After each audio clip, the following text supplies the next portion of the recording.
A millionaire was walking his dog through the forest when he suddenly heard the desperate cry of a child. Following the sound, he found a little girl drenched in mud, looking at him with frightened eyes. With a trembling voice, she begged, "Sir, just don't give me to my father." Moved, he took her home, unaware that at that moment, he was about to change the fate of an entire life. If this story interested you, subscribe to our channel. Don't forget to like this video and tell us which city you're watching us from. We'll keep going. The autumn wind whistled through the trees as Marcus Thompson walked his golden retriever, Max, along the less traveled paths of Willow Creek Forest. The fallen leaves crunched beneath his Italian leather shoes. Perhaps not the most practical choice for a forest walk, but he had come directly from a board meeting at his tech company. The late afternoon sun cast long shadows through the branches, creating an ethereal atmosphere that usually brought him peace. Marcus had developed this habit of walking Max through the forest after particularly stressful days. Today had been especially challenging. Another failed attempt at a breakthrough in his company's latest project. But something felt different about this walk. The air seemed heavier, charged with an inexplicable tension that made Max's ears perk up more frequently than usual. At 45, Marcus had achieved everything society deemed successful: a thriving technology empire, a beautiful mansion overlooking the city, and more money than he could spend in several lifetimes. Yet the empty halls of his home echoed with a loneliness that no amount of wealth could fill. His wife, Sarah, tried to fill their lives with charity work and social events, but they both knew what was missing. "What's wrong, boy?" Marcus asked as Max suddenly stopped, his tail straight and ears alert. The dog's behavior was unusual. He typically maintained his casual, happy-go-lucky demeanor during their walks, but now he seemed focused, almost worried. Before Marcus could react, Max darted off the path, pulling the leash taut. "Max, hold on!" Marcus called out, stumbling slightly as he followed his dog deeper into the forest. The well-maintained trail gave way to rougher terrain, with exposed roots and muddy patches that threatened to ruin his expensive shoes. But Max was insistent, pulling harder than he ever had before. The sound reached Marcus's ears faintly at first, so subtle he thought he might be imagining it. But as they ventured further from the path, it became clearer, a child's cry carried on the wind. His heart rate quickened as he realized this wasn't the sound of playful children in the distance. This was different, desperate, frightened. Max led him toward a particularly dense section of the forest, where the ground became increasingly unstable. The crying grew louder, punctuated by sounds of struggle. Marcus's pulse raced as he pushed through low-hanging branches, no longer caring about his ruined suit or muddied shoes.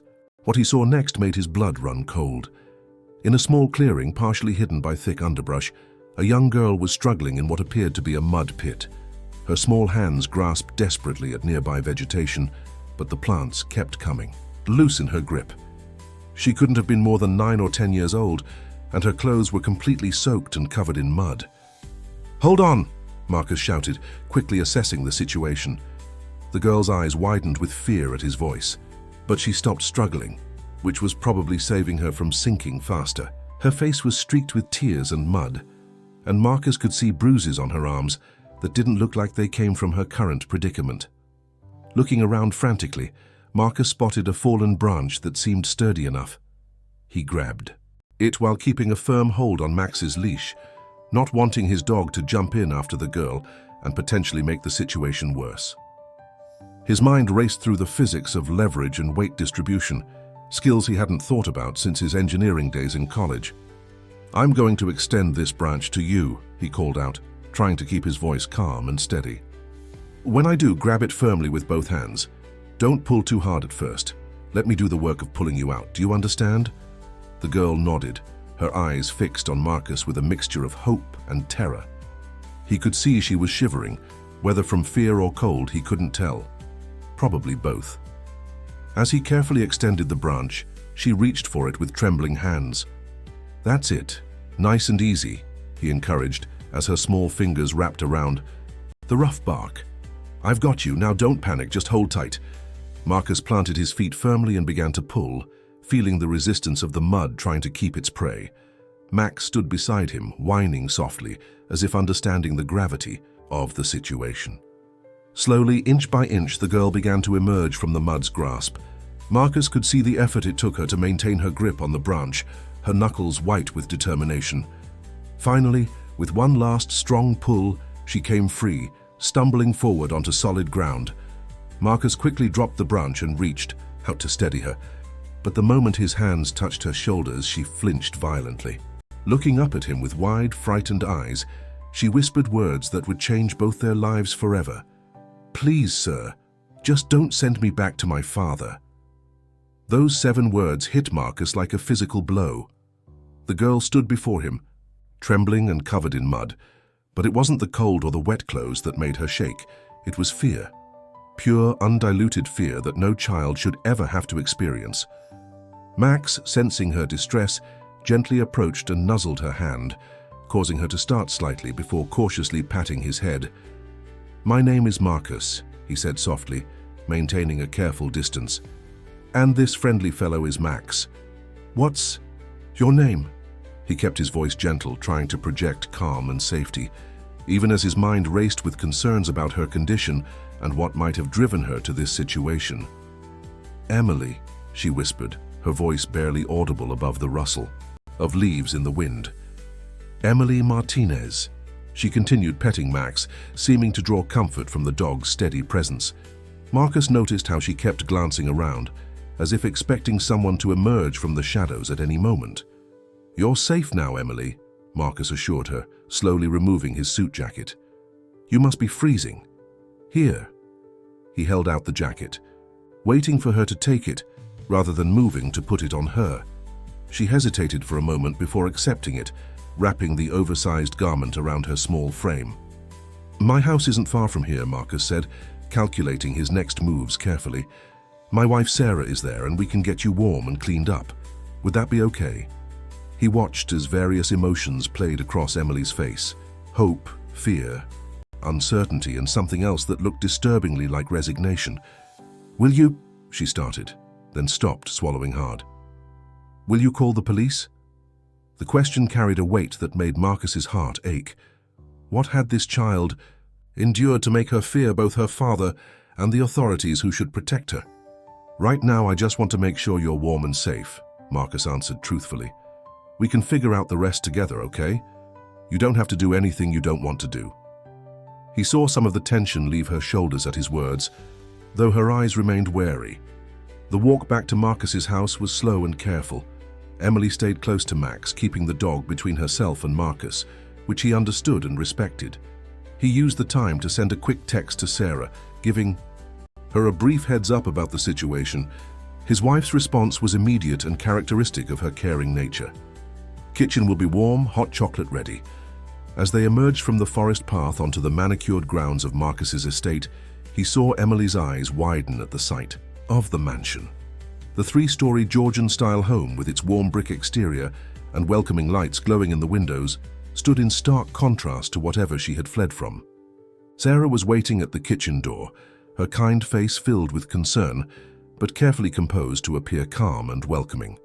She had already laid out towels and had a change of clothes ready, some old things she used for gardening that might fit Emily well enough for now.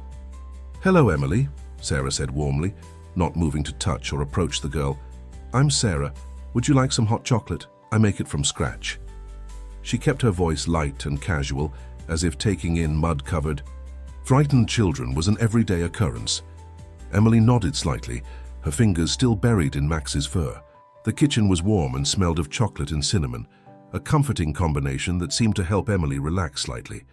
Sarah had transformed the space into a haven of warmth and safety, something she had always been extraordinarily good at doing. "The bathroom is just down that hall," Sarah continued, pointing but not moving toward it. "I've left some clean clothes and towels for you. Take all the time you need to get cleaned up, and when you're ready, there will be hot chocolate and cookies waiting. Does that sound okay?" Emily looked between Sarah and Marcus, then down at Max, who wagged his tail encouragingly. Finally, she gave another small nod and slowly made her way toward the bathroom, glancing back several times as if to make sure no one was following her. Once they heard the bathroom door close, Sarah turned to Marcus, her eyes filled with questions and concern. "What happened?" she whispered, though they could hear the shower starting up. Marcus quickly recounted finding Emily in the mud pit and her frightened plea about her father. "We need to help her," Sarah said firmly, her hand finding Marcus's and squeezing it tight. The words didn't need to be said. They both knew this was more than a simple rescue. This was something else entirely, something that would change all their lives in ways they couldn't yet imagine. As they stood in their warm kitchen, listening to the distant sound of running water, neither Marcus nor Sarah could have known that this was just the beginning of a journey that would challenge everything they thought they knew about love, family, and healing. The simple act of walking his dog had led Marcus to something far more significant than he could have ever anticipated. And somewhere in their massive house, a frightened little girl was taking her first tentative steps toward trust. The grandfather clock in the hallway chimed 8 times as Emily sat at the Thompsons' expansive kitchen island, her small hands wrapped around a mug of hot chocolate. She wore Sarah's old gardening clothes, a soft blue sweater that hung past, her knees and rolled-up pants held up by a makeshift belt.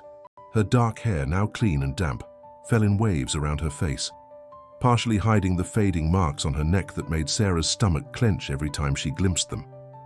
Max hadn't left Emily's side, his head resting on her lap as she occasionally fed him small pieces of cookie. The dog's unwavering presence seemed to be the only thing keeping her grounded in the moment, preventing her from retreating completely into herself. Sarah busied herself at the stove, preparing a light soup, while Marcus sat at the far end of the island, deliberately giving Emily plenty of space. "Would you like to tell us about your family, Emily?" Sarah asked gently, placing a bowl of warm chicken soup in front of the girl. She noticed how Emily's hands tightened around the mug at the word family, her knuckles turning white with tension. "They're not," Emily started, then stopped, swallowing hard. "I found out they're not really my family. I saw the papers."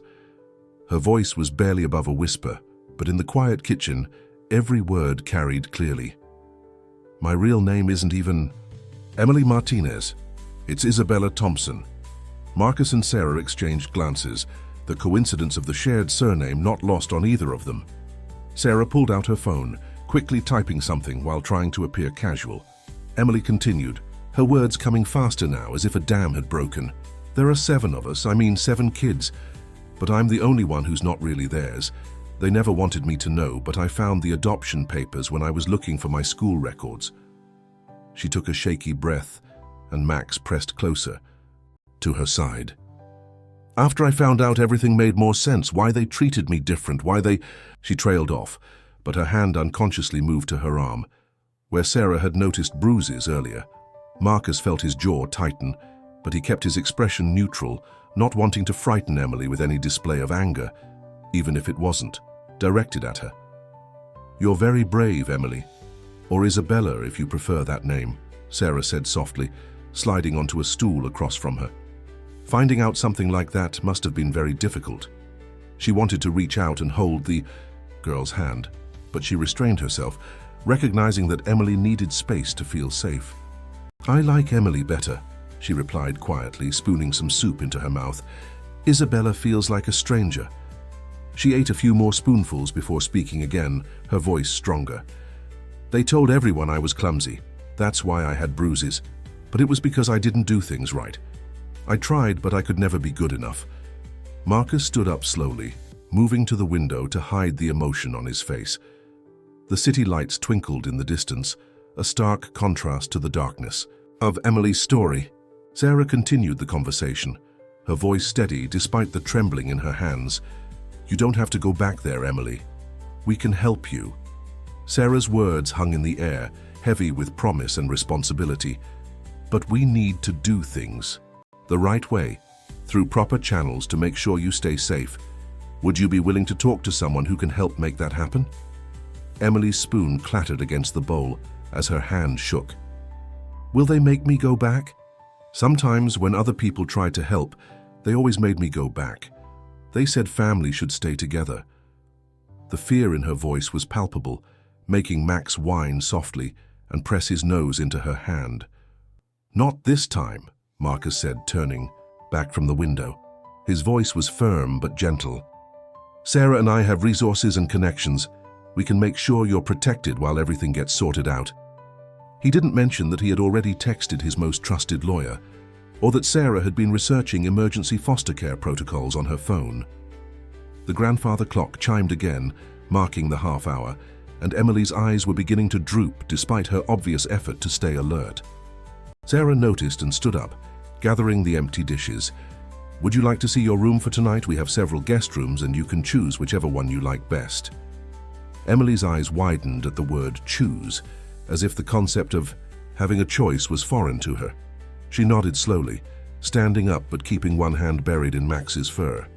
Sarah led them upstairs, showing Emily 3 different rooms before the girl settled on one, with pale blue walls and a window seat overlooking the garden. "Max can stay with you if you'd like," Sarah offered, watching as Emily ran her hand over the soft comforter on the queen-sized bed. "He seems to have appointed himself your personal guardian." This earned the first tiny smile they'd seen from Emily, a brief upward quirk of her lips that transformed her entire face. As Sarah helped Emily settle in for the night, providing her with new pajamas and essential toiletries, Marcus made several phone calls from his study. Each call reinforced his determination. This child would never have to return to her previous life. Whatever it took, whatever resources needed to be deployed, Emily would be safe. Later that night, as Sarah and Marcus lay awake in their bed, they could hear Max's occasional soft footsteps as he patrolled the hallway outside Emily's room, standing guard over his new charge. The dog's protective instincts seemed to mirror their own growing feelings of responsibility and care for the young girl sleeping down the hall.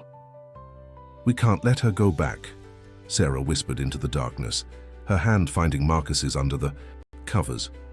The words were unnecessary. They both knew that their lives had irrevocably changed the moment Emily had looked up at Marcus in that forest and pleaded for help.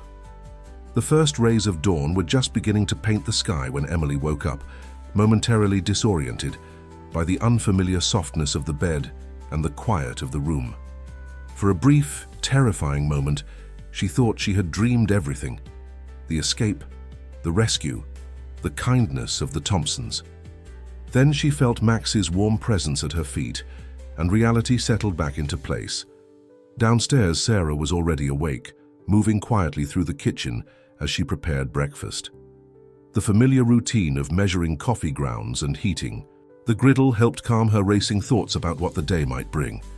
Marcus's lawyer, David Chen, would be arriving at 9 to discuss their options, and a child welfare advocate would join them shortly after.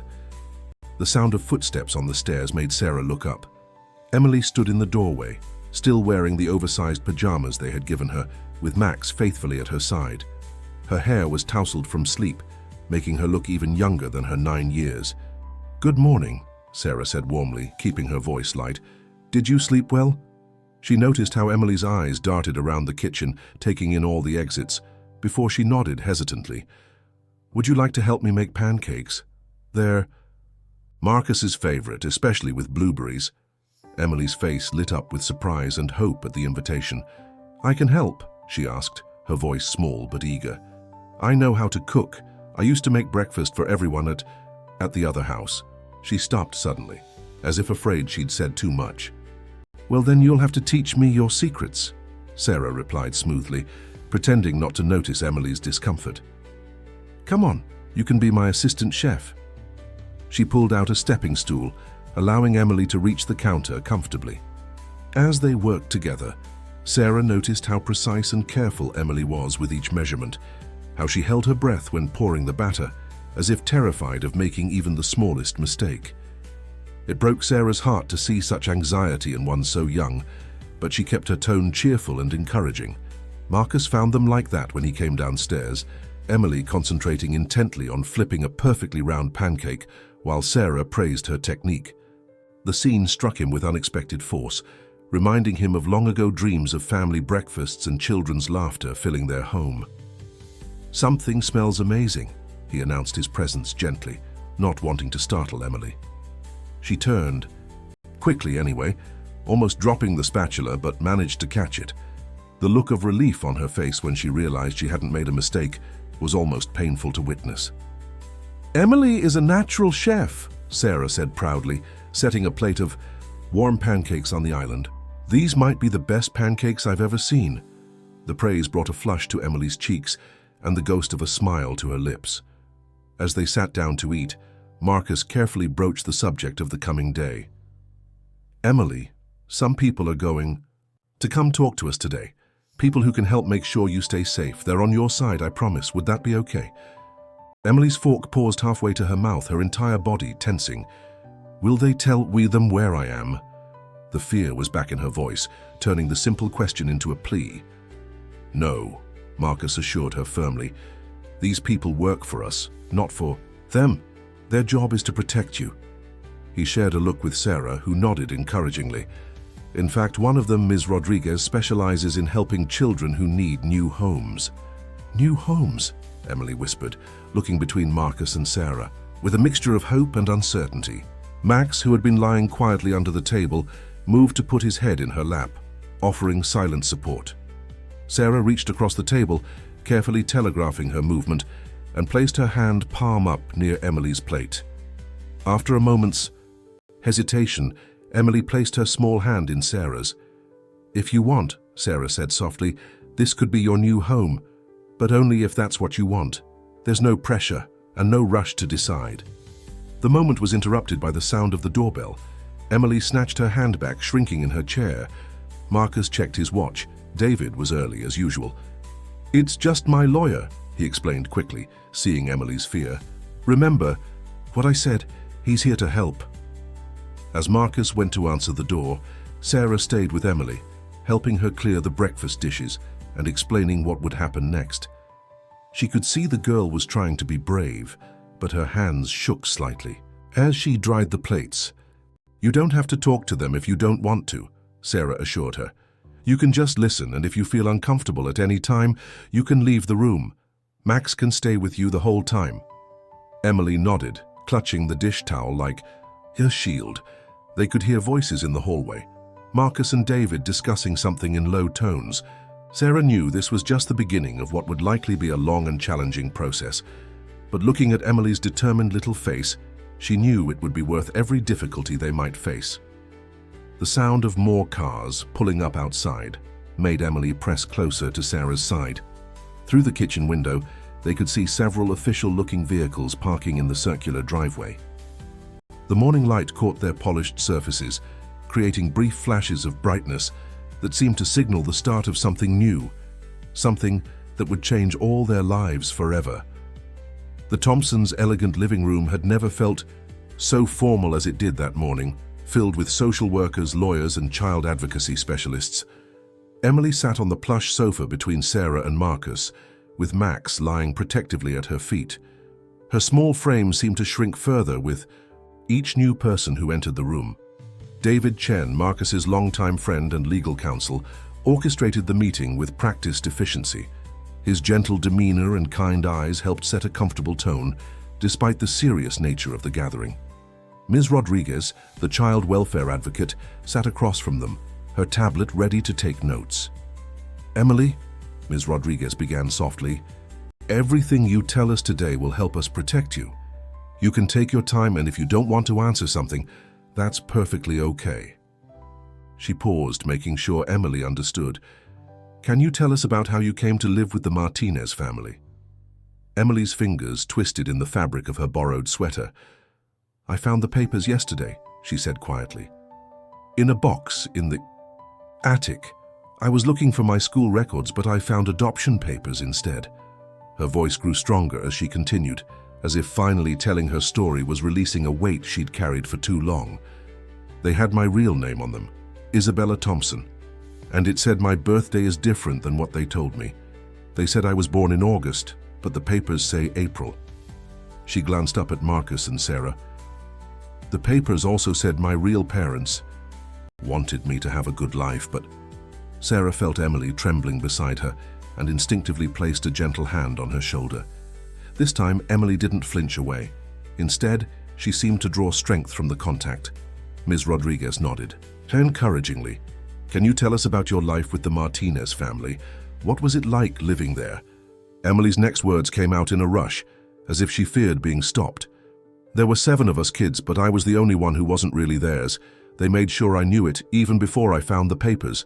I had to do extra chores, and if I didn't do them right," she trailed off, unconsciously rubbing her arm where fading bruises still showed. The professionals in the room exchanged glances, taking notes and occasionally whispering to each other. David leaned forward slightly. "Emily, you're being very brave. Can you tell us about yesterday? What made you decide to leave?" "After I found the papers, I was upset. I went to ask Mom, Mrs. Martinez, about them. She got really angry." Emily's voice quavered. "She said I was ungrateful for looking through their things, that I should be thankful they took me in at all. Then she—" Emily's hand moved to her cheek, remembering.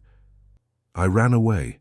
I just ran and ran until I got lost in the forest," Marcus felt his jaw clench, but he kept his expression neutral.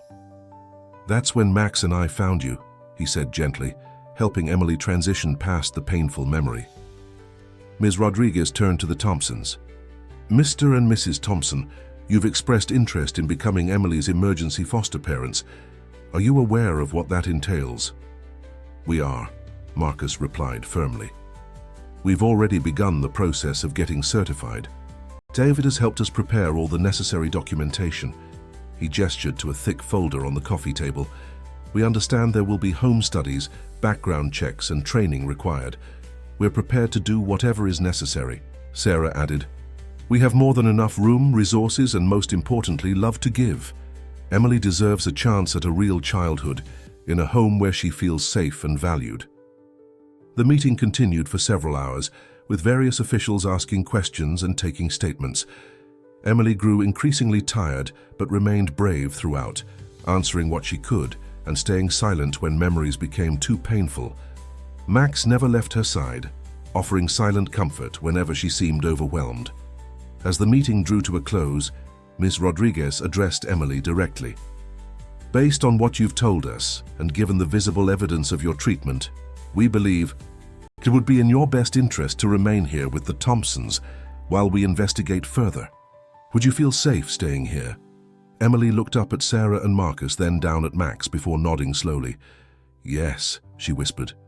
"I feel safe here." The officials began gathering their things, scheduling follow-up appointments, and outlining the next steps. David pulled Marcus aside for a private conversation, while Sarah helped Emily get a glass of water in the kitchen. "The coincidence of her original surname being Thompson is interesting," David murmured. "I've already started looking into it. There might be more to this story than we realize." Marcus nodded thoughtfully. "Do whatever research you need to do, but quietly. Right now, our priority is making sure Emily feels secure and supported." When they returned to the living room, they found Emily sitting on the floor with Max, actually smiling as the dog tried to teach her how to shake hands. It was the most relaxed they'd seen her since her arrival, and it filled both Sarah and Marcus with hope. The path ahead would be challenging, they all knew that. There would be legal battles, emotional hurdles, and countless obstacles to overcome. But watching Emily slowly emerge from her shell, seeing the trust beginning to build in her eyes, they knew every challenge would be worth facing together. In the days following the initial meeting, the Thompson household settled into a gentle routine. Emily slowly began to occupy more space, both physically and emotionally, within the home. Her footsteps, once timid and hesitant, grew slightly more confident as she explored the house with Max as her constant companion. Sarah had converted one of the spare rooms into a proper bedroom for Emily, letting the girl choose everything from the color scheme to the bedding. They spent an entire afternoon online shopping, with Emily's eyes growing wider with each suggestion that she could pick whatever she liked. "Are you sure it's not too much?" Emily asked for the third time, her cursor hovering over a beautiful butterfly lamp. "The blue one is probably cheaper." Sarah gently squeezed her shoulder. "Honey, the cost doesn't matter. What matters is what makes you happy. Which one do you like better?" Emily bit her lip, then slowly clicked on the butterfly lamp. "This one," she whispered, as if afraid her choice might be rejected. When Sarah immediately added it to the cart, Emily's face lit up with a joy that made Sarah's heart both soar and ache.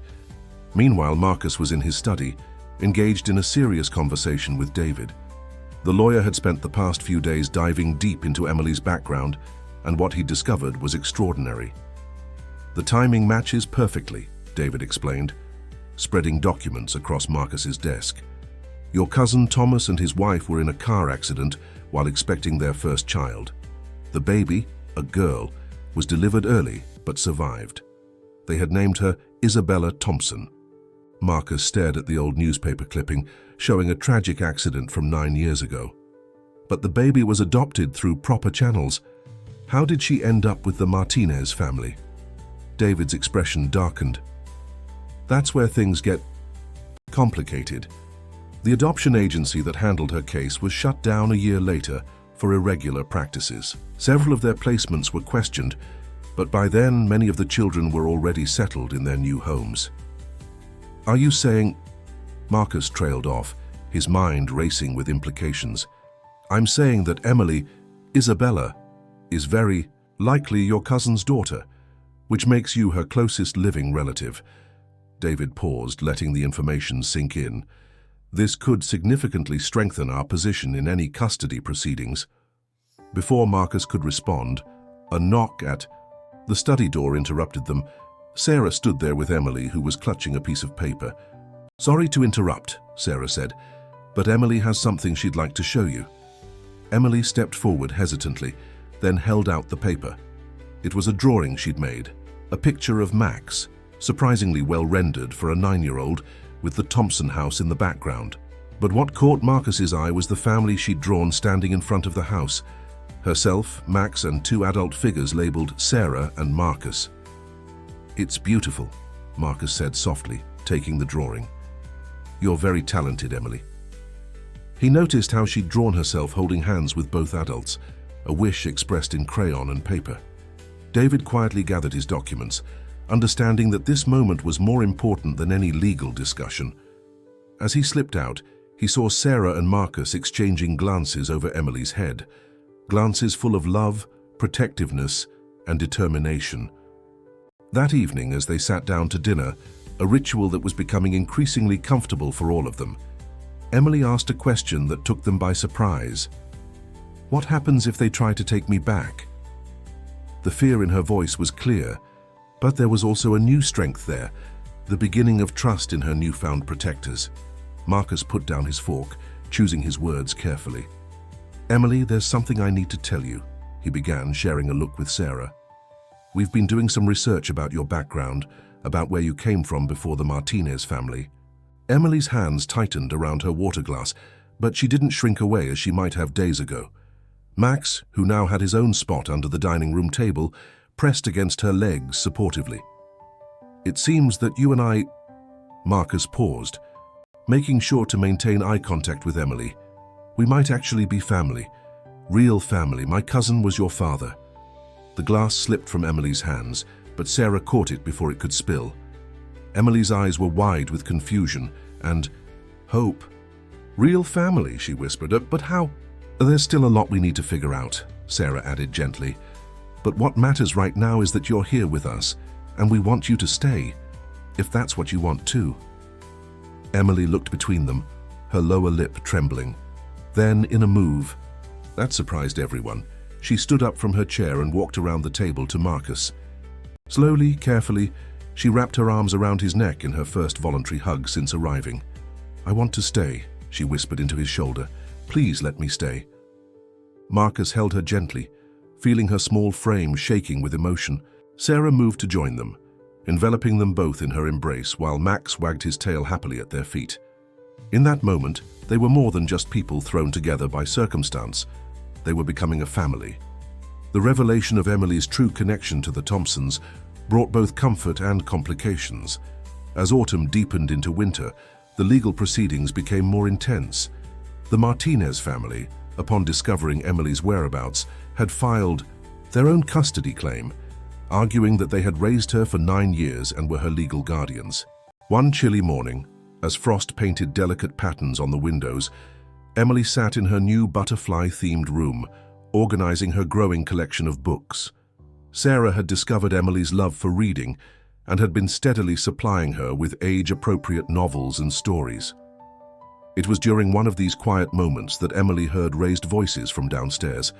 "They have no right," Marcus's usually calm voice carried through the heating vent. "After what they did to her." Emily froze, her hand hovering over a copy of Anne of Green Gables. Max, who had been dozing nearby, lifted his head and whined softly. She crept closer to the vent, heart pounding. "The judge needs more evidence," David's voice replied. "Without concrete proof of mistreatment, they could argue that Emily's accusations are exaggerated. Children's testimony alone isn't always enough." Sarah's voice joined the conversation, tight with emotion. "But you've seen the medical reports, the psychological evaluation. Surely that counts for something." Emily backed away from the vent, hugging herself tightly. Max padded over, pressing against her legs, and she buried her fingers in his fur. The fear of being sent back had been a constant shadow in her mind, but hearing the adults discuss it made it feel more real.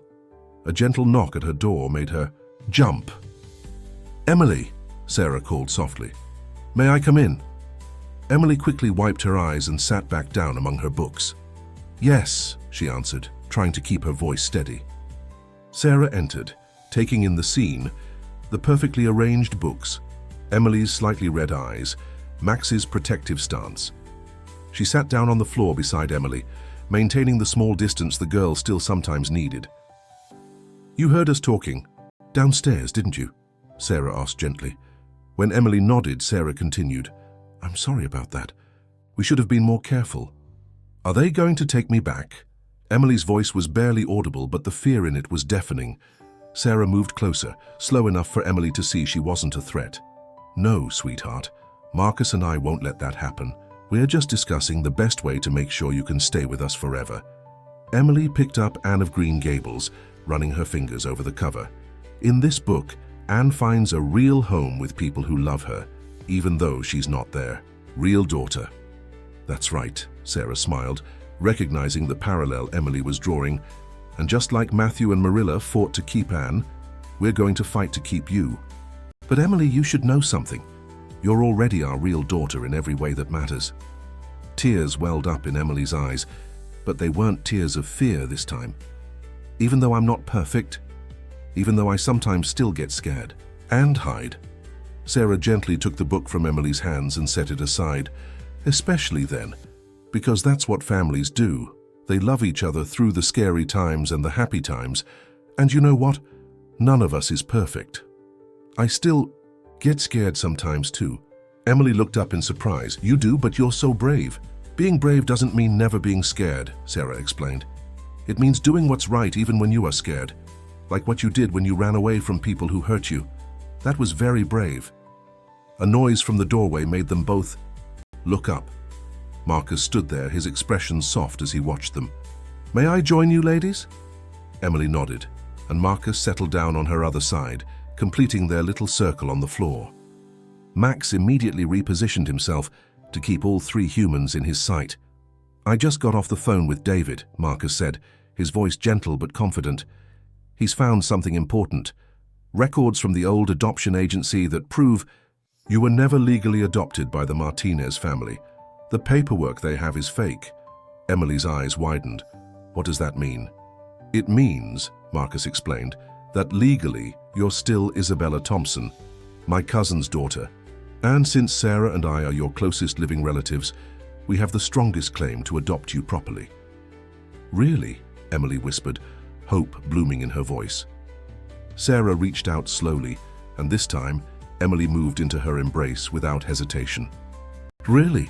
Sarah confirmed. "We just need to go through the proper legal procedures now, but you're already home, sweetheart. You have been since the moment Max found you in that forest." Marcus joined the embrace, and for a long moment they sat there together, a family bound by love rather than just blood. Max, not wanting to be left out, wormed his way into the group hug, making Emily giggle, a sound that was becoming more frequent in the Thompson household. The fear wasn't gone entirely. Emily still had nightmares, still flinched at sudden movements sometimes, still needed Max's constant presence to feel completely safe. But now she had something she'd never had before, absolute certainty that she was loved, wanted, and protected. As the winter sunlight streamed through her butterfly-themed curtains, casting rainbow patterns across her books and toys, Emily felt something she'd only read about in her stories, the feeling of being exactly where she belonged. As December approached, the Thompson home transformed into a winter wonderland. Sarah had always loved decorating for the holidays, but this year held special meaning. She wanted Emily's first Christmas with them to be magical, though she was careful not to overwhelm the girl with too much too soon. One Saturday morning, they were decorating the massive Christmas tree in the living room when Emily discovered a box of old ornaments in the attic. Among them was a delicate glass angel with golden wings, carefully wrapped in tissue paper. "That was my mother's," Marcus explained, watching as Emily gently held the angel. "She gave it to me the Christmas before she left us. It's been in our family for generations." Emily carefully tried to hand it back, but Marcus shook his head. "Would you like to put it on the tree? It's supposed to go right at the top." "But what if I break it?" Emily whispered, her hands trembling slightly. "It's so special." Sarah paused in her ornament hanging to watch the interaction. These moments of trust-building were precious, each one a small step forward in Emily's healing. "I trust you," Marcus said simply. "And even if it did break, it's just an object. You're much more precious to us than any ornament." Emily's eyes filled with tears, but she squared her shoulders and nodded. Marcus lifted her up, and with extreme care she placed the angel at the top of the tree. When her feet touched the ground again, her face was glowing with pride. The moment was interrupted by the doorbell. Max, who had been contentedly watching the decorating process, immediately went on alert.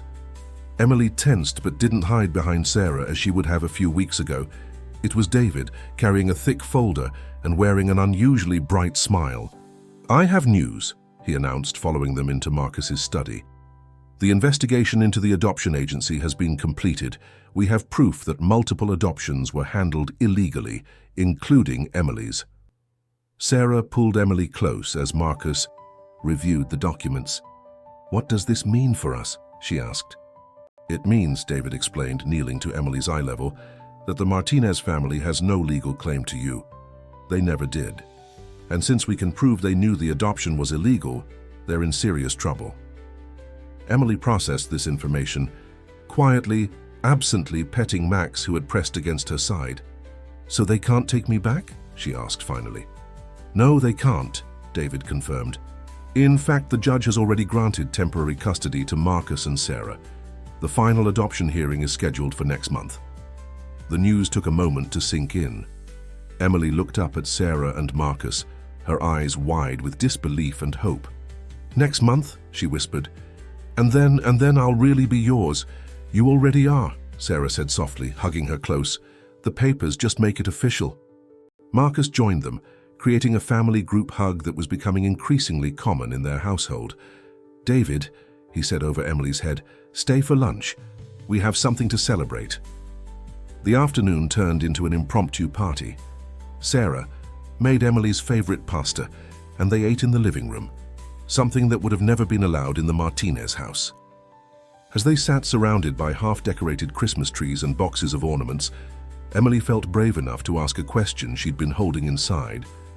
When it's official," she began hesitantly, "would it be okay if I called you Mom and Dad?"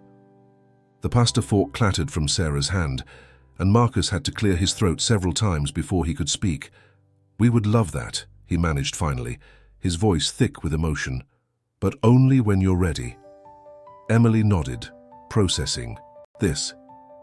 I think I'd like to practice. In my head first. Is that okay?" "Of course it is, sweetheart," Sarah assured her, wiping away happy tears. "You can take all the time you need." Later that evening, as Emily got ready for bed in her butterfly room, she heard Sarah and Marcus talking in the hallway. Their voices were filled with joy and plans for the future, her future with them. She hugged Max tight, burying her face in his fur to hide her smile. For the first time since finding those adoption papers in the Martinez's attic, Emily felt completely secure.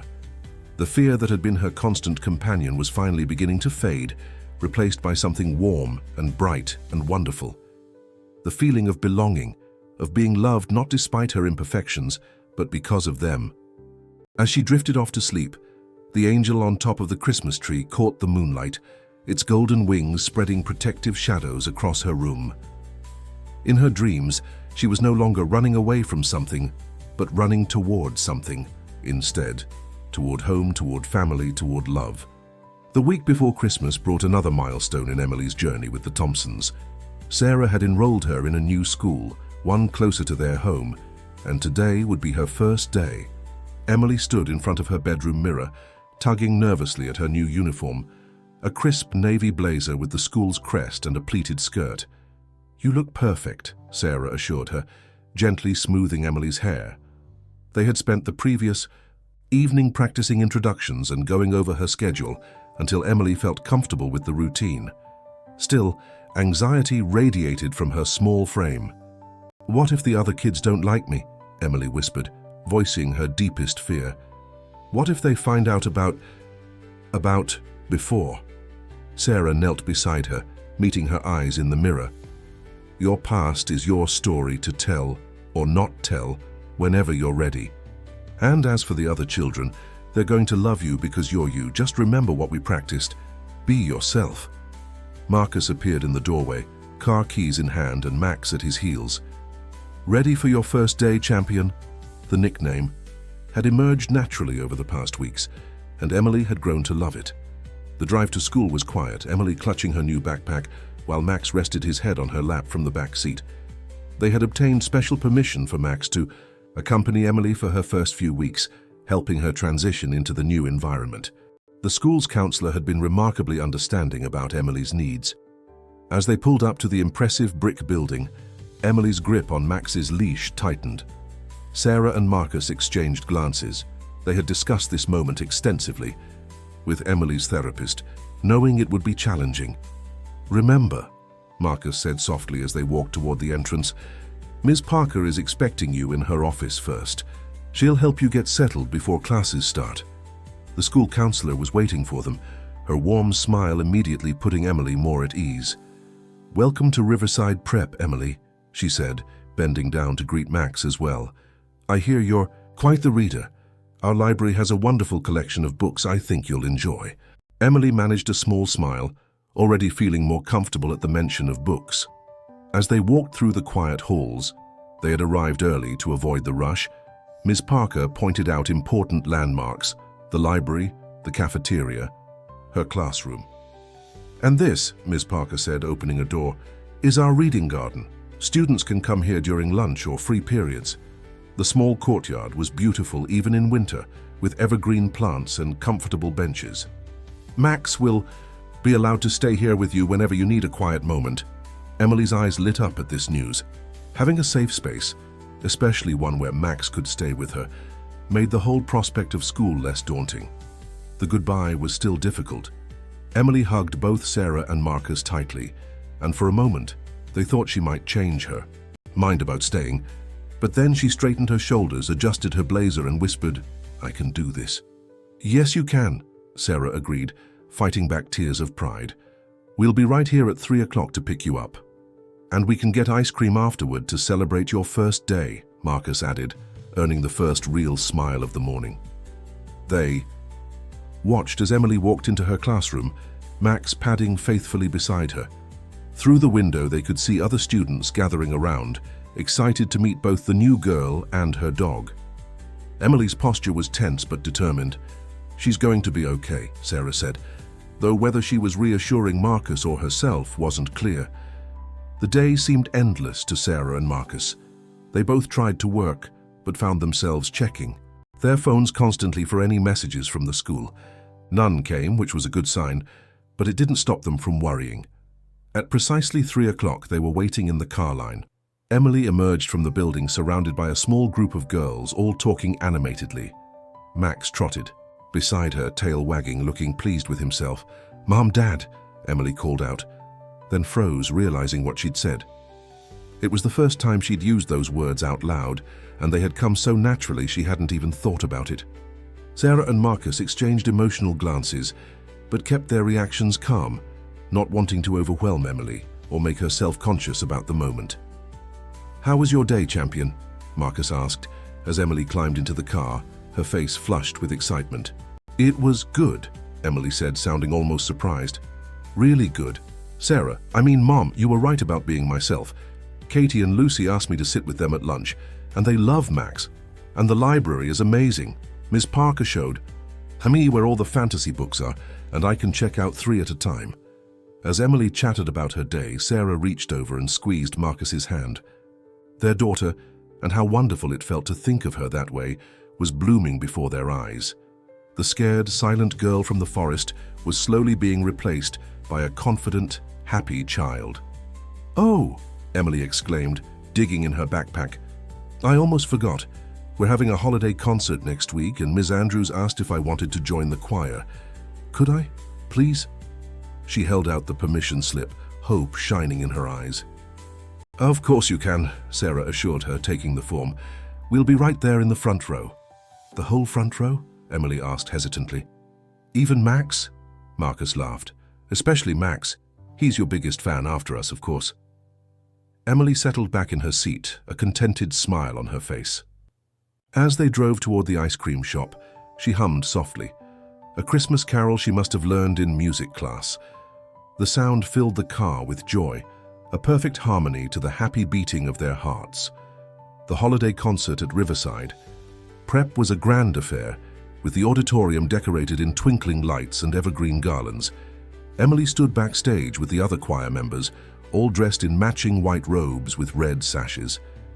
Her hands fidgeted with the sheet music, but her nervousness was different now. Excitement mixed with anticipation rather than fear.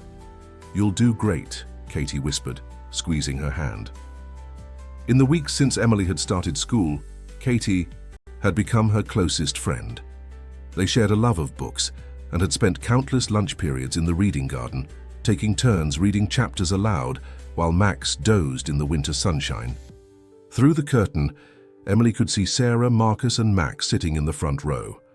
Max wore a festive red bow tie for the occasion, drawing admiring glances from other parents. David had come too, sitting beside Marcus with a proud smile on his face. Ms. Andrews gathered the choir together for last-minute instructions. "Remember, everyone, it's not about being perfect. It's about sharing the joy of music with your families. Emily, are you ready for your solo?" Emily nodded, surprising herself with her confidence. During rehearsals, Ms. Andrews had discovered Emily had a beautiful, clear soprano voice and had given her a small solo in Silent Night. 2 months ago, Emily would have been too terrified to even consider singing alone in front of an audience. But now, supported by her new family and friends, she felt ready. The concert began with upbeat holiday songs, the children's voices filling the auditorium with cheer.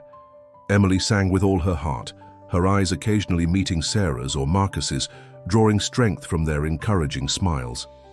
Even Max seemed to be paying attention, his head tilted in that special way he had when listening to music. When it came time for Silent Night, Emily stepped forward for her solo. For a moment, she felt a flutter of panic in her chest. But then she saw Marcus mouthing the words they'd practiced, "You've got this, champion." Sarah held up their special sign, hands crossed over heart, their private way of saying "I love you" when words weren't possible. Emily took a deep breath and began to sing. Her voice, clear and pure, soared through the auditorium, telling a story of peace and hope. In that moment, she wasn't thinking about her past or her fears. She was simply sharing her joy with the people she loved. After the concert, as families mingled in the lobby enjoying hot chocolate and cookies, Emily found herself surrounded by well-wishers. Parents and teachers praised her performance, but the words that meant the most came from an unexpected source. "You have your grandmother's voice," Marcus said softly as they walked to the car. At Emily's questioning look, he explained, "My aunt, your father's mother, was a music teacher. She used to sing Silent Night every Christmas Eve. When you were singing tonight, you sounded just like her." Emily processed this new connection to her biological family with wonder. Could you tell me more about them sometime? About my first parents?" "Of course," Sarah said, opening the car door. "They were wonderful people who loved you very much, and they would be so proud of you tonight. Back home, the evening turned into an impromptu celebration.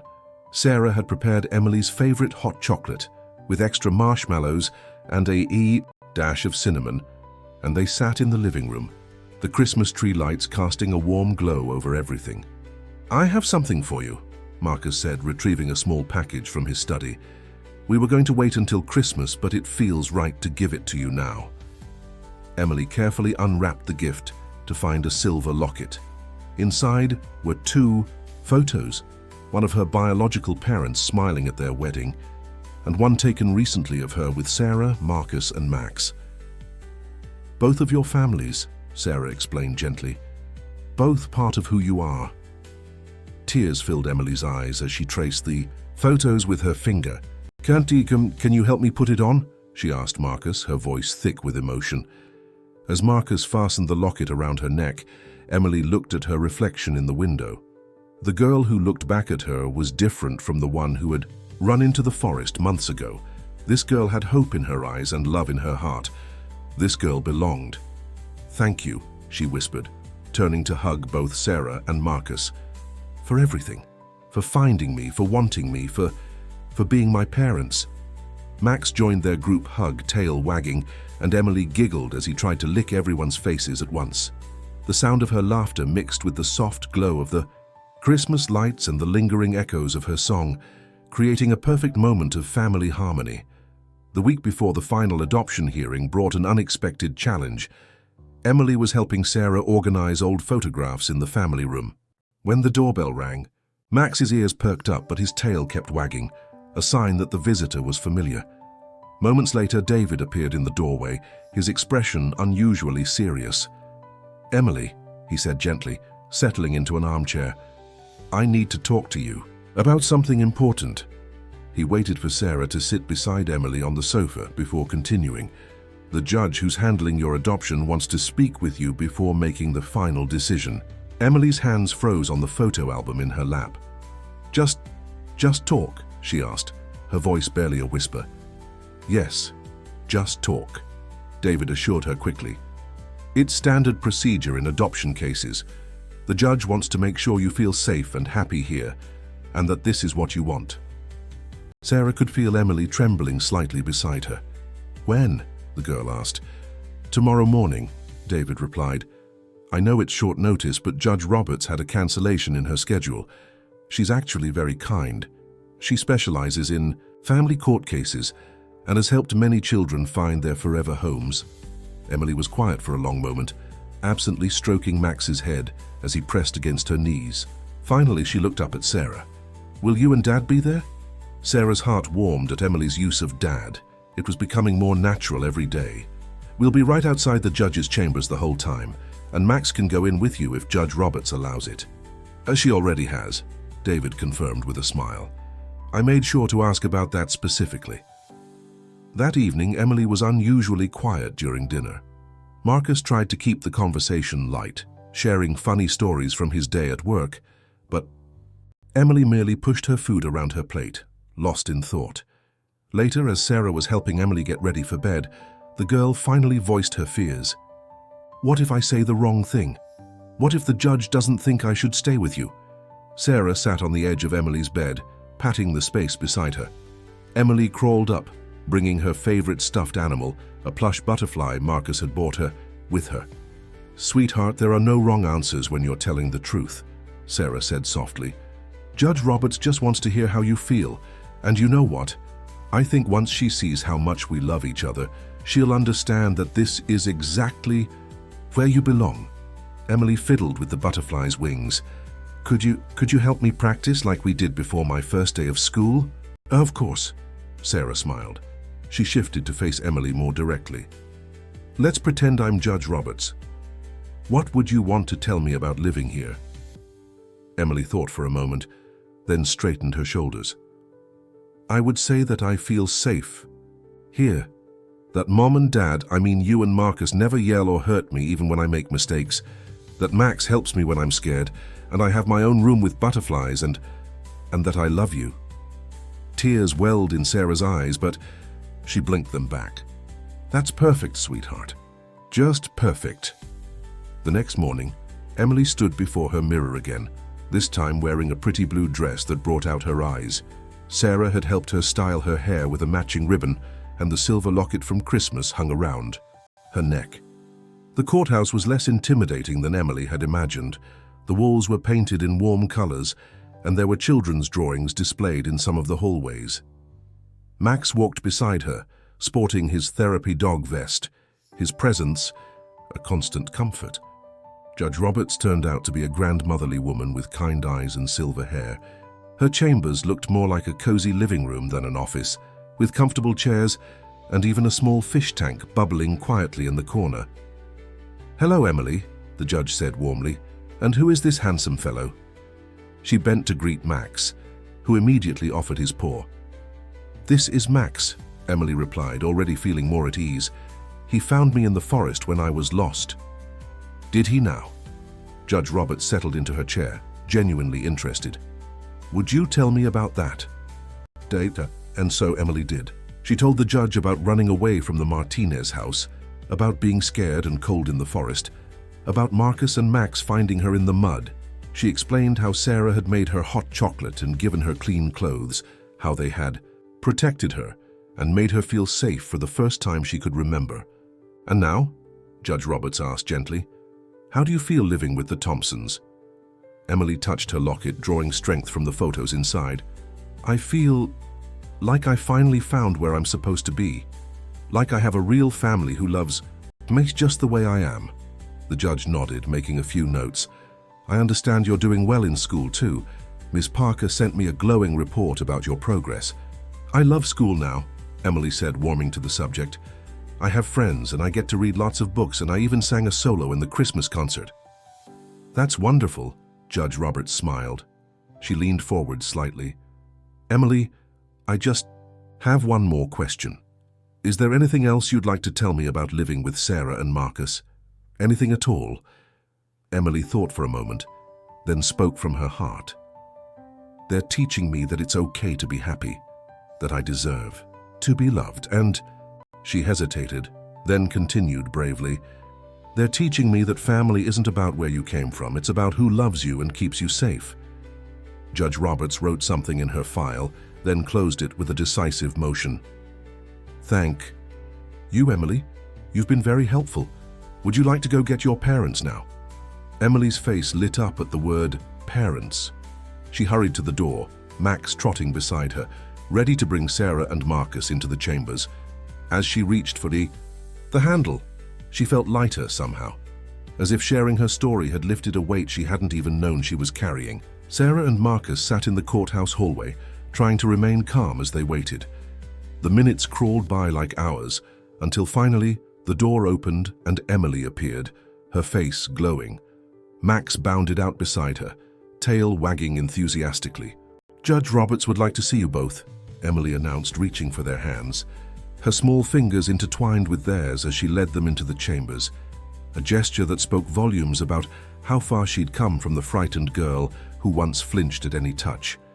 The judge welcomed them with a warm smile, gesturing for them to sit. Emily settled between Sarah and Marcus, with Max lying contentedly at her feet. The family picture they presented was complete and natural, as if they had always been together. "Mr. and Mrs. Thompson," Judge Roberts began, "I've had a wonderful conversation with your daughter." "Yes," she emphasized the word as she saw their eyes light up. "I said daughter. After reviewing all the evidence, speaking with Emily, and considering the recommendations from social services, I see no reason to delay this adoption any further." Sarah's hand tightened on Emily's as the judge continued. "The irregularities in the original adoption have been thoroughly documented, and the Martinez family's claim has been permanently dismissed. Furthermore, the biological connection between Emily and your family, Mr. Thompson, adds weight to your petition." The judge pulled out an official-looking document. "I'm prepared to finalize the adoption today if that's what you all want." She looked directly at Emily.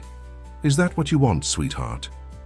Emily nodded emphatically, tears of joy sparkling in her eyes. More than anything.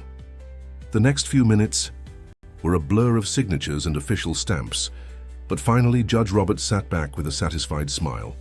"Congratulations, Emily Thompson.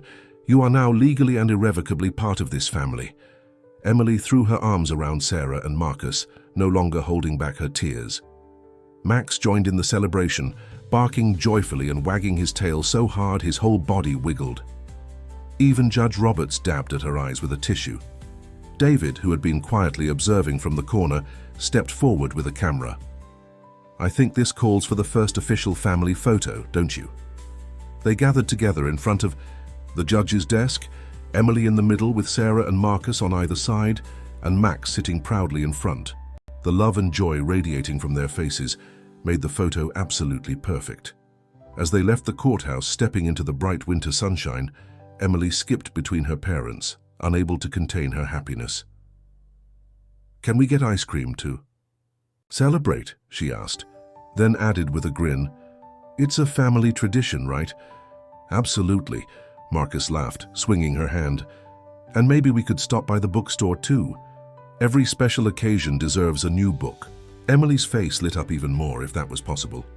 "Really? Can I get two? One for me and one to share with Katie at lunch?"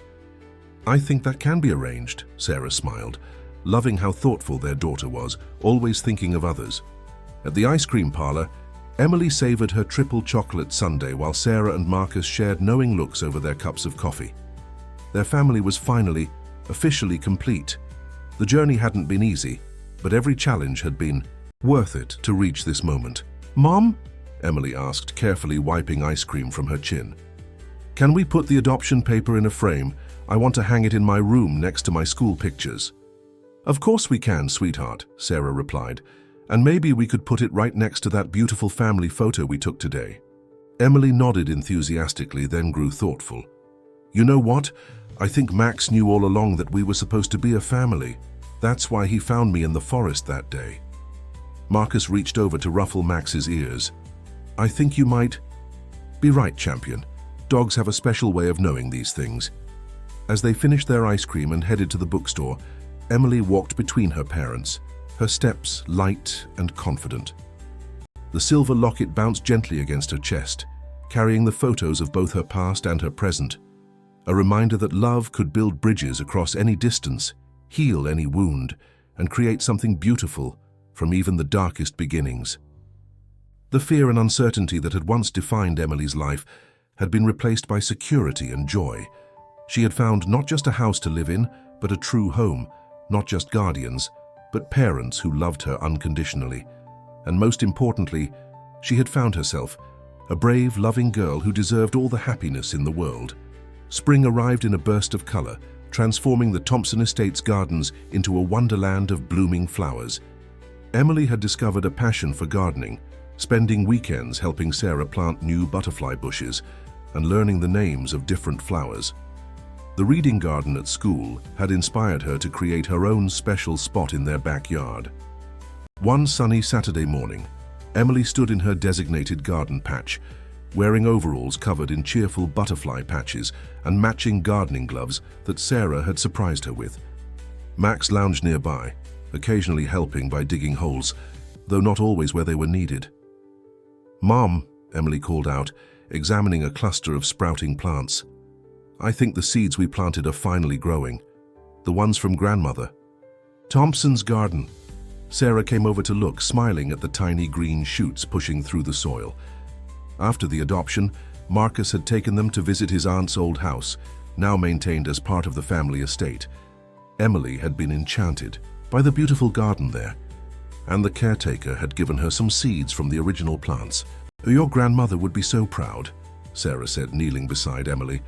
"She loved sharing her garden with family. Now her flowers will bloom in your special place too." Marcus watched from the patio, coffee cup in hand, marveling at how naturally Emily had taken to gardening.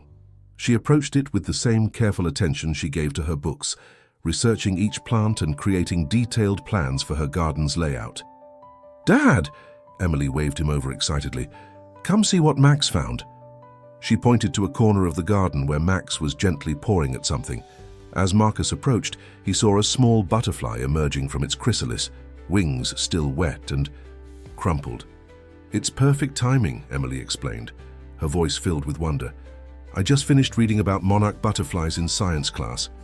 Did you know they migrate thousands of miles? But they always know where home is. Marcus wrapped an arm around her shoulders, both of them watching as the butterfly's wings slowly expanded. "Just like you found your way home to us," he said, softly. Emily leaned into his embrace, no longer shy about accepting affection. "I was thinking," she said hesitantly, "maybe we could invite Katie's family over for a garden party when all the flowers bloom. She's never seen a butterfly garden before." "That's a wonderful idea," Sarah joined them, brushing soil from her knees. "We could set up tables right here among the flowers, maybe even have a tea party." Emily's face lit up at the suggestion. The idea of hosting friends in her own garden seemed to fill her with both excitement and nervous anticipation. "Could we make those special cookies, the ones with lavender from the herb garden?" "Of course," Sarah smiled. "You can help me bake them. You're getting quite good at it." The praise made Emily beam with pride. Each new skill she mastered, whether in the garden, the kitchen, or at school, helped build her confidence. As they continued working in the garden, Emily shared her plans for future plantings. She wanted to create a rainbow of flowers, each section flowing into the next like a living painting. Her artistic side had flourished along with her garden, and her school art teacher had praised her detailed drawings of flowers and butterflies. "I was thinking," Marcus said casually as they took a break for lemonade, "that corner of the garden would be perfect for a small greenhouse. For growing flowers in winter, maybe starting seeds early in spring." Emily's eyes widened with delight. "Really? Like the one in the school's science lab?" She had been fascinated by the small greenhouse at Riverside Prep, where her class was, conducting experiments on plant growth. "Even better," Marcus smiled. "This one would be yours to design. We could work on it together, make it exactly how you want it." The possibility of having her own greenhouse sparked Emily's imagination. She rushed inside to get her notebook, the special one with butterfly stickers on the cover, and began sketching ideas. Max followed faithfully, settling at her feet, as she worked at the patio table. Sarah and Marcus exchanged happy glances over her bent head. Their daughter's enthusiasm for learning and growing things was infectious. She approached each new project with a combination of careful planning and joyful anticipation that amazed them. Later that afternoon, as Emily was carefully watering her newly planted seeds, a familiar car pulled into the driveway. David emerged, carrying what looked like official documents. "Uncle David," Emily called out. She had started calling him that shortly after the adoption was finalized, and the title had stuck. "Come see my garden. The butterfly bush you gave me is getting so big." David's face softened at the greeting.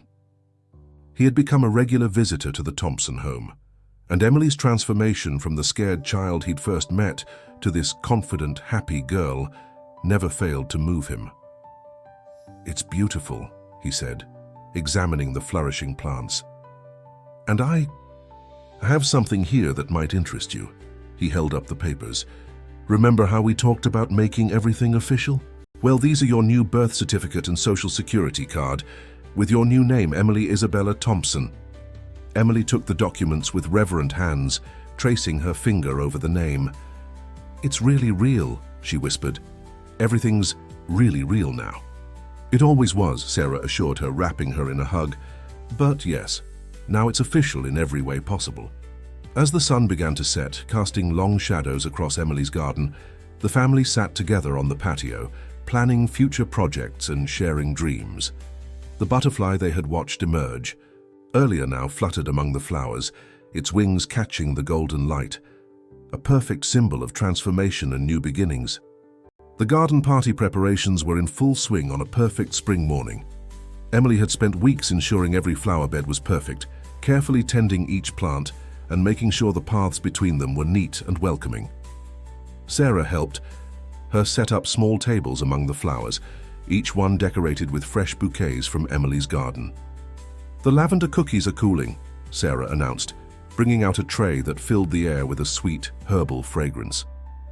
"You did an excellent job with them, sweetheart." Emily arranged the cookies on pretty plates, making sure each table had an equal share. Her attention to detail, once born of fear of making mistakes, had transformed into a genuine desire for creating beauty and making others happy. "Do you think Katie will like it?" Emily asked, adjusting a flower arrangement for the third time. What if it's too much? The old uncertainty crept into her voice. Marcus, who had been setting up paper lanterns for later, came over and gently took her hands in his. Champion, remember what we always say. Being yourself is never too much. Your garden is beautiful because it's uniquely you. The sound of Max barking announced the arrival of their first guests. Katie and her parents walked through the garden gate, their eyes wide with wonder at the transformation of the space. Katie immediately rushed to hug Emily. "This is amazing," Katie exclaimed, looking around at the butterfly bushes and flowering vines. "It's like a fairy garden." Her genuine enthusiasm made Emily's nervousness melt away. More guests arrived, classmates, from school and their families, all eager to see the garden they'd heard so much about. Emily found herself naturally falling into the role of tour guide, explaining different plants and sharing stories about the butterflies that visited them. "And these flowers," she told her attentive audience, gesturing to a patch of purple blooms, "came from my grandmother's garden. They're called Canterbury bells. She used to plant them every spring." Parents and children alike were captivated by Emily's knowledge and enthusiasm. Ms. Parker, who had also been invited, smiled proudly as she watched her former nervous student confidently answer questions about her garden. "Emily has quite a gift," she commented to Sarah, "not just for gardening, but for sharing her passion with others. She's bloomed beautifully here, just like her flowers." The afternoon unfolded like a dream. Children played carefully designed garden games that Emily had created, while adults enjoyed tea and lavender cookies. Max supervised everything, making sure to collect pets and treats from every guest. As the sun began to set, Marcus plugged in the paper lanterns, transforming the garden into a magical wonderland of soft lights and shadows. The children gathered on blankets spread on the lawn, listening as Emily read from her favorite book about butterflies. "And now," she announced, reaching the end of the chapter, "we have a special surprise." On cue, Sarah and Marcus began distributing small packages to each child, seed packets that Emily had carefully prepared, each containing a mix of butterfly-friendly flower seeds. "So you can start your own butterfly gardens," Emily explained, her face glowing with happiness. "I wrote special instructions for each type of flower and if you want, I can help you plant them." The other children's excitement at this gesture warmed Emily's heart. She watched as they examined their seed packets, already making plans for their own gardens. Katie hugged her again, declaring that they would be garden buddies. Later that evening, after the last guest had left and the lanterns still twinkled in the gathering dusk, Emily sat between her parents on the patio swing. Max dozed at their feet, tired from his hosting duties. "Thank you," she said softly, "for helping me make this happen, for helping me make everything happen." "We should be thanking you," Sarah replied, stroking Emily's hair. "You've brought so much beauty and joy into our lives." Marcus nodded in agreement. "You know what I was thinking today? Watching you share your garden with your friends, seeing how happy it made them, that's what family is all about. Growing something beautiful and sharing it with others." Emily touched her locket, which now held updated photos, one of her biological parents and a new one of her with Sarah, Marcus and Max in the garden. "I have two families who wanted me to be happy," she said thoughtfully, "and now I can make other people happy too." The evening breeze carried the sweet scent of flowers around them, and somewhere in the garden, a butterfly settled in for the night, its journey complete. Like that butterfly, Emily had transformed, had found her way home, and was now spreading her own kind of beauty in the world. Summer vacation arrived with the promise of new adventures. Emily's first year at Riverside Prep had ended triumphantly. She had earned top marks in science and literature, and her art teacher had submitted one of her butterfly paintings to a local youth art exhibition. But what excited her most was the family trip they had planned. "Are you sure you packed enough books?" Sarah teased gently as she helped Emily check her suitcase for their beach vacation. Emily had carefully selected a stack of novels, plus her nature journals and sketching supplies. "I want to draw all the different shells we find," Emily explained, making sure her colored pencils were properly organized. And Katie said, There are special flowers that only grow near the ocean. I want to learn about those too." Max watched the packing process from Emily's bed, his head tilted curiously at the unfamiliar activity. The dog would be joining them, of course. He hadn't spent a night away from Emily since the day they found her in the forest. Marcus appeared in the doorway, holding a surprise behind his back. "I have something for our budding naturalist," he announced with a smile. Emily looked up eagerly. She had learned that her father's surprises were always special. He revealed a professional quality camera sized perfectly for Emily's hands. "For documenting all your discoveries," he explained, as Emily carefully took the camera. "It's waterproof, so you can even take pictures in the tide pools." Emily's eyes sparkled with excitement. "Can I practice before we go?" She was already lifting the camera, framing a shot of Max against her butterfly-themed bedspread. "That's exactly why I'm giving it to you today," Marcus nodded. "We have the whole weekend for you to learn how to use it before we leave on Monday." The next few days were filled with photography lessons and final preparations. Emily took pictures of everything: her garden, Max playing, Sarah baking, Marcus working in his study. Each photo was carefully reviewed and discussed, Marcus teaching her about composition and lighting with patient enthusiasm. Finally, Monday morning arrived. As they drove toward the coast, Emily kept the camera ready, documenting their journey. She captured the way the landscape changed, how the inland forests gradually gave way to coastal vegetation, and finally, her first glimpse of the ocean. "It's so big," she whispered, awe in her voice as they pulled up to their beach house. The structure stood on stilts, offering a perfect view of the endless blue horizon. A private wooden walkway led directly to the beach, where waves crashed rhythmically against the shore. Max was equally impressed, barking excitedly at the seagulls wheeling overhead. Emily giggled as he bounded down to the beach, then stopped, short at his first encounter with a wave, jumping back in surprise. The beach house was everything Emily had dreamed of and more. Her room had large windows facing the ocean and a small balcony where she could sit and draw. Sarah had arranged art supplies on a desk by the window, creating a perfect creative space. "This is really ours for 2 whole weeks?" Emily asked, still amazed by the vastness of the ocean view. "All ours," Sarah confirmed, "and look what else." She opened a door connecting Emily's room to another space, a small sunroom filled with potted coastal plants. "I thought you might want to learn about beach plants up close." Emily hugged her mother tightly. "It's perfect. Can we go explore now, please?" Soon they were all on the beach, Emily wearing her new sun hat, decorated with butterflies, of course, and carrying her camera. Max trotted beside her, gradually growing braver about approaching the water. "Look!" Emily called out, carefully photographing a shell half buried in the sand. "It's a whelk shell, just like in my book." She had spent weeks studying coastal wildlife guides in preparation for their trip. Marcus helped her dig out the shell, explaining how these creatures lived in the ocean. Emily listened intently, adding the information to her nature journal. Her notebook was already filling with sketches and notes about their new environment. As the day progressed, Emily's initial excitement transformed into focused curiosity.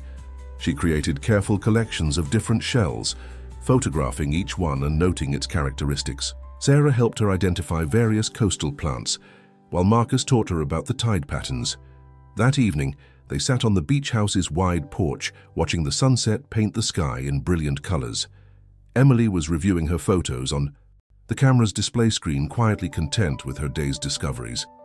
"I was thinking," she said suddenly, looking up at her parents, "maybe we could make a book with my pictures and notes about everything we find, like a family nature guide." "That's a wonderful idea," Sarah enthused.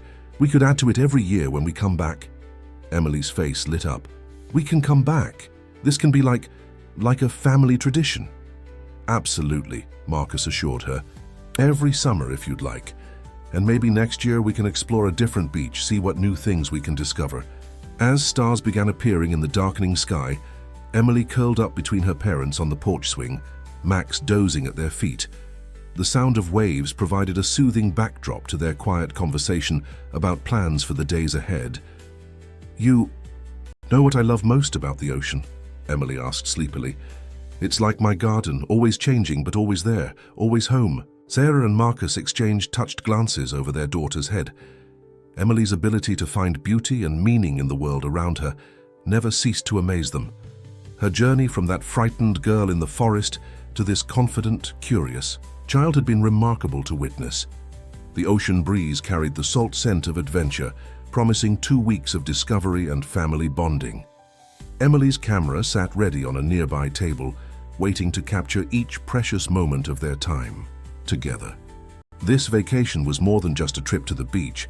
It was another chapter in their story, another piece of the beautiful life they were building together. As their beach vacation entered its 2nd week, Emily's nature journal had grown, thick with pressed flowers, detailed sketches, and carefully labeled photographs. Each morning brought new discoveries: tiny crabs scuttling across the sand, interesting pieces of driftwood, and once a pod of dolphins playing in the distance that had everyone rushing for their cameras. One particularly memorable morning, Emily was examining tide pools with Marcus when she made an extraordinary find. Nestled among the rocks was a perfect sand dollar, its delicate pattern intact.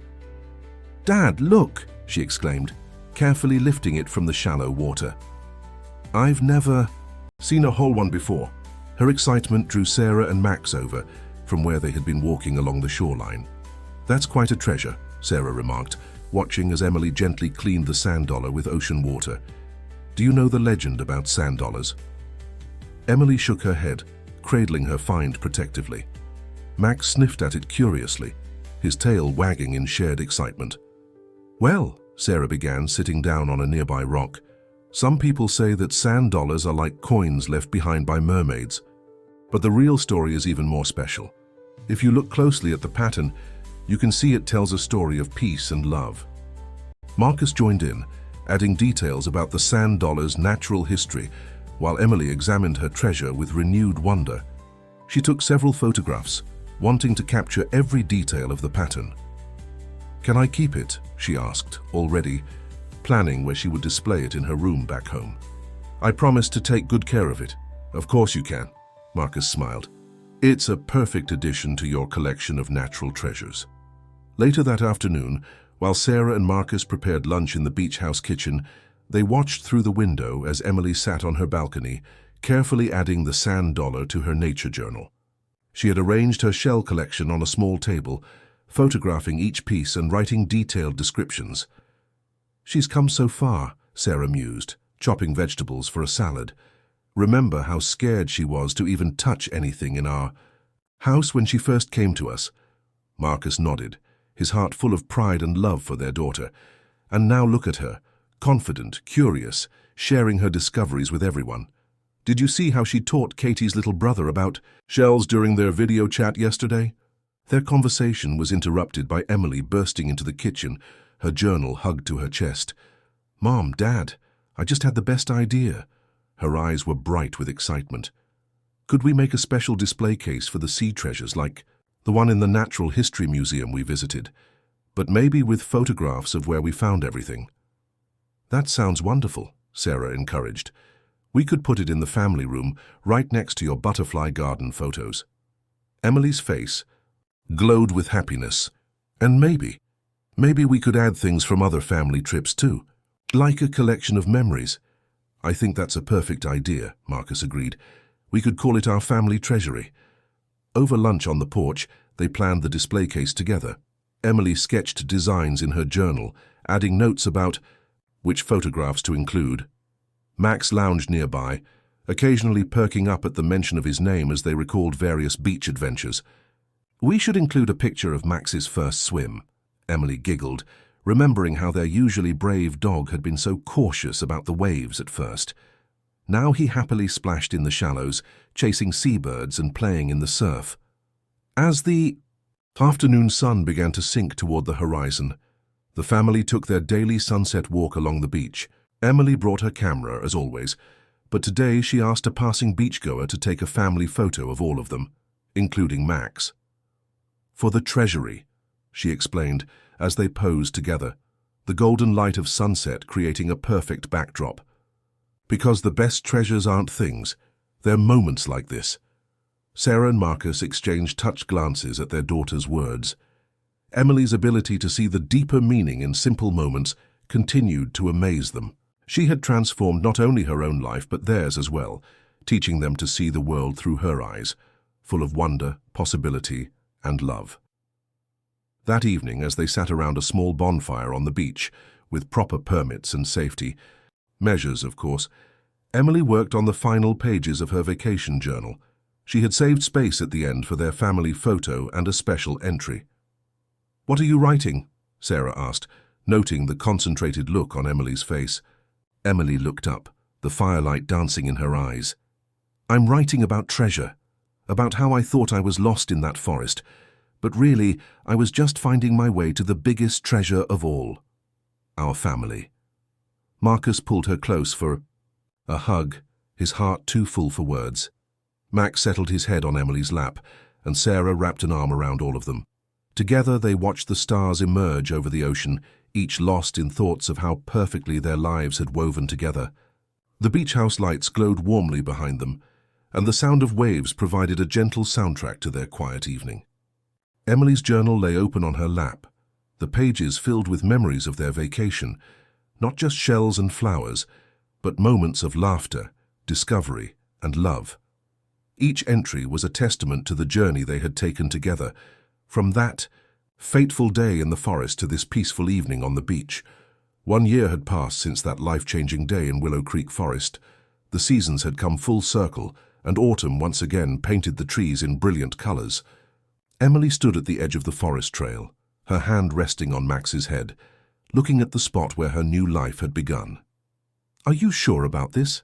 Sarah asked gently, standing beside her daughter. Emily had asked to visit this place, saying she wanted to mark the anniversary in a special way. "Yes," Emily nodded, her voice steady.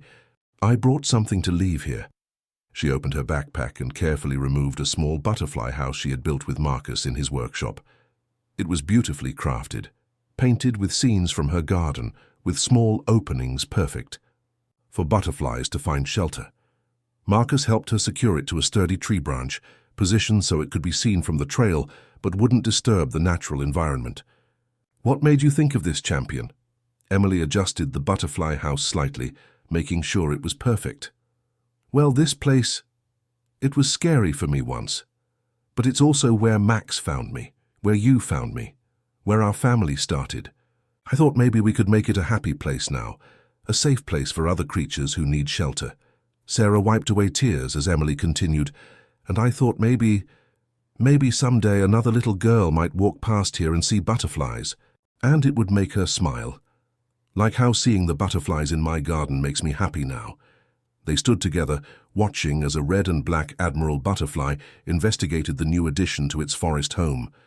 Max wagged his tail approvingly, remembering this significant spot in his own way. "I have something else too," Emily said, pulling out her nature journal. Not the one from their beach vacation, but a new one. "I thought we could start a different kind of project. Maybe we could help make the whole forest trail more beautiful. Plant flowers that attract butterflies. Put up information signs about the local wildlife." Marcus smiled proudly. "That's a wonderful idea. We could work with the park rangers, make it an official conservation project." "Really?" Emily's eyes lit up. "Could we call it the Butterfly Trail? And maybe put benches where people could sit and watch them like in my garden?" "I think that's perfect," Sarah agreed. "And you know what? I bet your class at school would love to help. Ms. Parker was just saying they're looking for environmental projects for the students." Emily's face glowed with excitement as she opened her journal, revealing pages of ideas she'd already sketched out. There were designs for butterfly-friendly plantings, educational signs about local species, and even a map marking potential spots for benches and viewing areas. As they walked back along the trail, Emily stopped occasionally to make notes about existing plants and potential improvements. Max trotted beside her, no longer needing to stay quite so close, though he still kept a protective eye on his girl. "It's different now," Emily observed, looking around at the familiar trees. "The forest, I mean, it doesn't feel scary anymore. It feels like another kind of garden, one that just needs some extra love and care."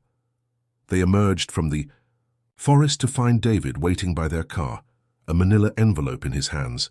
"Uncle David," Emily called out, running to hug him. "Did you bring the papers?" "Right here," he smiled, handing the envelope to Marcus. "All approved and ready to go." Sarah looked at the papers Marcus pulled out, official permits and approvals for their forest conservation project. They had submitted the paperwork weeks ago, wanting to surprise Emily if the idea appealed to her. "This means we can start right away," Marcus explained to Emily. "The Park Service is excited about the project, especially since it will help educate people about local wildlife." Emily could hardly contain her joy. She hugged each of them in turn, then knelt to hug Max. "Did you hear that, boy? We're going to make the whole forest as beautiful as our garden." As they drove home, Emily was already making lists of things they would need, people they could involve, and ideas for the first phase of the project. Her enthusiasm was contagious, and soon they were all contributing suggestions. "We could start with the area around the butterfly house," Sarah proposed. "Create a sort of demonstration garden there. Show people what kinds of plants attract butterflies. And maybe," Emily added thoughtfully, "we could put a little plaque there. Not about me," she clarified quickly, "but about hope and finding your way home, and how sometimes the scariest places can become the most beautiful." Marcus reached over to squeeze Sarah's hand, both of them moved by their daughter's words. The frightened girl they had found in the forest had blossomed into a compassionate, thoughtful young person who wanted to transform her own difficult experience into something beautiful for others.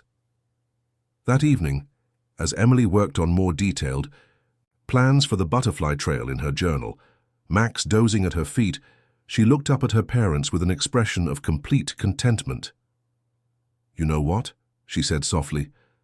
"A year ago I thought I was lost forever, but really I was just finding my way to where I belonged, and now I get to help make the place where I was lost into somewhere other people can find beauty and peace." The setting sun cast warm light through her bedroom window, making the crystal butterflies hanging there cast rainbow shadows on her walls. Each one had been carefully chosen to represent a different milestone